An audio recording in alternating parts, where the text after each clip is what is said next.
Light mechs without jump jets. That's what we're going to look at, but by extension, I can easily ask the same question. Medium mechs without jump jets. Now, the great thing about Battletech is that given the diversity of mechs, there is always a mech that breaks the rule. So you have this kind of general tactica that holds up for most conditions.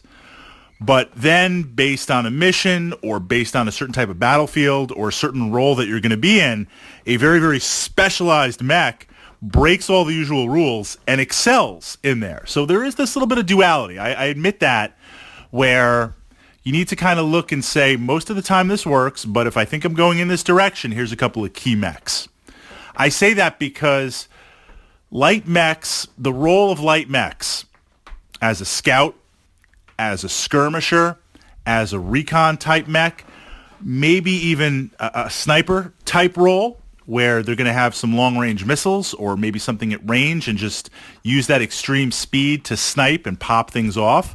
Yes, you're probably going to need 10s, 11s, or 12s to hit, but it's a little bit of what if. On the tabletop, mobility is key for light mechs. And I will say, of course, obviously at the lower end spectrum,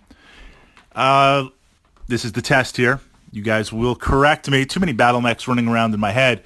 The true mechs, not like proto mechs, industrial mechs, things like that. True mech, lightest light mech, I believe, is the Flea. I believe the Flea. So on the one hand, we have the Flea, but then as you move up the spectrum here in terms of weight, there's the line becomes blurred. You know, a heavier tonnage light mech and a lighter tonnage medium mech, that line is very blurred. But for the most part, so what I'm saying is there are a couple of more heavily armored light mechs, but across the entire light mech spectrum, what keeps them alive is the speed, not getting hit in the first place.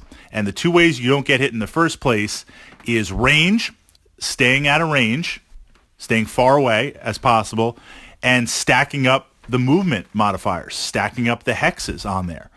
A lot of light mechs do this by running, but occasionally there's some terrain you want to go over, or something you have to go through, or something the only way of escape because you've been cornered is to make that jump on the other side of a building or something like that.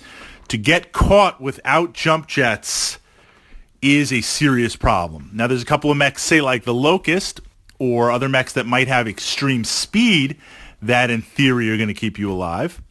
But then there's some light mechs that have a little bit of a punch, like the Commando. And I love the Commando. I regularly run the Commando. But it's a mobility issue, and it's still a light mech on there. So looking at it tactically from that point of view.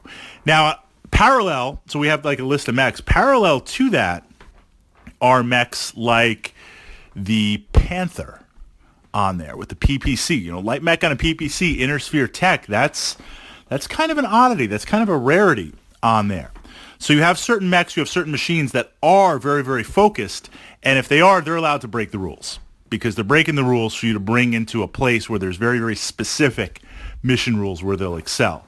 But I do struggle in looking and taking light mechs without jump jets. If they don't have jump jets, they better either be very specialized or they better have a mad engine size and mad speed, you know, throwing down essentially the equivalent of hover type capacity in terms of movement and hexes that it can traverse.